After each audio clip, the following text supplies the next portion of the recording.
I get it, you're staring at a stack of specs and wondering if any of them actually matter for the work you do, and the last thing you want is to drop a few $100s on a mini PC that ends up just taking up space on your desk. I was in the same spot last month, trying to convince a friend who does a lot of video editing, 3D rendering, and a little bit of AI-assisted workflow to upgrade from a noisy old desktop. He was scared of overpaying for a tiny box that would choke under load, but also didn't want to lug a full tower around for every client meeting. If you're in that exact dilemma, the GMKtec EVO T2S is the kind of machine that makes the conversation worth having.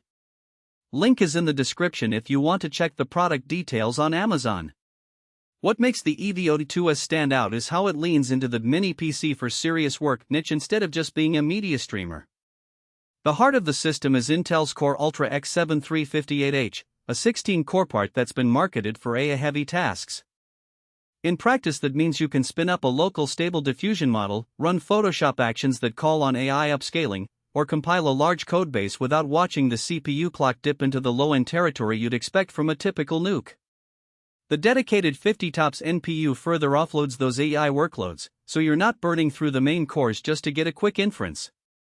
I tested a few AI upscale passes on a 4K frame, and the time was comparable to what a mid-range laptop with a discrete GPU would deliver, but the power draw stayed under 30 watts, something you rarely see in a desktop-class box. If you're the type who likes to keep a clean desk and still need a serious amount of RAM, the 64GB of LPDDR5X running at 8,533 metric tons per second is a game-changer. That bandwidth translates to noticeably smoother multitasking when you have a dozen tabs, a couple of heavy Photoshop files, and a VM running at the same time. In a real-world scenario, I was editing a 6K video while having a TensorFlow notebook open, and the system never hiccuped. The memory is soldered, so you can't add more later, but 64GB is more than enough for most creators, data scientists, and power users. Storage is where the EVO T2S gets clever. It comes with two M.2 slots, one PCIe 5.0x4 and one PCIe 4.0x4. You can pair a 1TB PCIe 5.0 drive for your OS and active projects, and slot in a larger, perhaps more archival PCIe 4.0 SSD for raw footage. The combined bandwidth can theoretically push past 10 GB per second, which means loading a massive Unreal Engine project or copying a 100 GB video archive feels almost instantaneous. The fact that you can expand up to 16 TB without opening up a larger chassis is a nice nod to future-proofing, especially when you consider that many mini PCs lock you into a single drive. Now let's talk ports, because that's where a lot of mini PCs either shine or fail. The EVO T2S doesn't just give you a couple of USB-C holes, it offers dual USB 4, dual 10GB/2.5GB NSEs, Wi-Fi 7, and Bluetooth 5.4.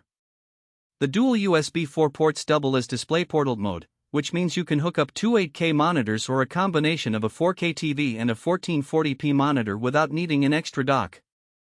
In my test setup, I ran 4 displays, 2 via HDMI/DP, and 2 via the USB 4 ports using cheap adapters, and the desktop environment stayed buttery smooth. The 10GB NSE is especially handy if you're on a high-speed office network. I saw file transfers to a NAS that normally take a minute cut down to under 20 seconds. Thermals are always a concern in a chassis that's barely a foot wide. The EVO T2S uses a vapor chamber-style cooling solution with a 92mm fan that spins up to 2,500 revolutions per minute under full load. In a 3-hour rendering session, the fan stayed around 1,800 revolutions per minute, producing a low hum that's audible only if you sit right next to it. The temperature on the CPU stayed in the mid-70s Celsius, which is respectable for a 16-core part in a confined space. If you're planning to push the system with sustained AI training for many hours, you'll notice the fan gradually getting louder, but it never crossed the threshold where it becomes a distraction. One of the biggest practical questions is how easy it is to upgrade or service. The chassis opens with a single thumbscrew, exposing the M.2 slots, the two 2.5mm drive bays, if you want to add a SATA SSD later, and the RAM is already soldered, so there's no chance of swapping that out. The Wi-Fi 7 module and the 10GB cards are also soldered, which means you can't replace them, but they're high-end components right out of the box. For most users who aren't planning to replace the CPU or RAM, the upgrade path is straightforward, just add or swap SSDs. The small footprint, about 12124 inches, means you can slide it behind a monitor or mount it on a VESA bracket, freeing up precious desk